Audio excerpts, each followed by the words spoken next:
rebondissement dans l'affaire Luc Besson contre Sand Van Roy. Le 25 janvier 2021, le cinéaste a été placé sous le statut de témoin assisté à l'issue de son audition par une juge d'instruction, une information confirmée par son avocat Thierry Marambert et relayée par l'AFP. Cela fait 3 ans maintenant que le réalisateur est accusé de viol par la comédienne belgo-néerlandaise. À lire aussi, cette décision vient confirmer une nouvelle fois que les faits reprochés à Luc Besson n'ont aucun fondement, s'est félicité son avocat Thierry Marambert.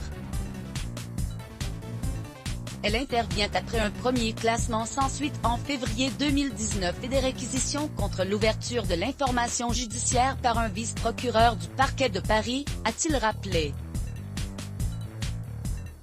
Sollicité lundi soir sur ce développement, Madame Van Roy et son avocat, M. Francis Spinet, n'ont pas réagi immédiatement. Le statut de témoin assisté est juridiquement placé entre celui de témoin et celui de mise en examen. Il existe des indices pouvant faire croire à la culpabilité de la personne mais, aux yeux du juge, ils ne sont pas graves ou concordants. La personne placée sous ce statut a accès au dossier et peut être mise en examen ensuite si les investigations apportent de nouveaux éléments rendant vraisemblable sa culpabilité. Sand Van Roy avait porté plainte pour viol le 18 mai 2018 contre l'influent producteur et réalisateur français de 61 ans, au lendemain d'un rendez-vous avec lui au Bristol, un palace parisien. 2 mois plus tard, elle avait dénoncé d'autres viols et agressions sexuelles, commises selon elle au cours de 2 années d'une relation d'emprise professionnelle avec le producteur. Ces plaintes avaient été classées sans suite le 25 février 2019 par le parquet de Paris qui estimait n'avoir pu caractériser l'infraction dénoncée dans tous ses éléments constitutifs. La comédienne avait alors déposé une plainte avec constitution de partie civile qui avait débouché sur l'ouverture d'une information judiciaire le 2 octobre 2019 pour viol. Le parquet de Paris avait indiqué au juge être opposé à cette relance des investigations. Luc Besson avait été entendu en audition libre par les policiers en octobre 2018, puis confronté à son accusatrice en décembre. 8 autres femmes avaient par la suite accusé le réalisateur du Grand Bleu de gestes déplacés, voire d'agressions sexuelles, dans des témoignages recueillis par Mediapart, pour des faits en grande partie prescrits.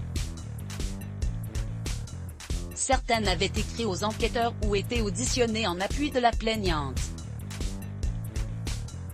Je n'ai jamais contraint une femme à quoi que ce soit, je n'ai jamais violé une femme de ma vie, je n'ai jamais levé la main sur une femme. Je n'ai jamais menacé une femme. Je n'ai jamais contraint physiquement ou moralement une femme à quoi que ce soit, avait balayé le réalisateur en octobre 2019. Je regrette d'avoir eu une relation avec cette jeune fille alors qu'effectivement il y a un rapport de subordination, même si je ne l'ai pas vécu comme ça, mais c'est une évidence, avait-il ajouté. Luc Besson est père de 5 enfants, Juliette, 34 ans, née de ses amours avec Anne Parillo, Chana, 28 ans, qu'il partage avec Mayouen, puis Talia, Satine Mao, née de son mariage avec Virginie Sia. Il est aussi un homme d'affaires influent à l'origine de la création de la Cité du cinéma au nord de Paris.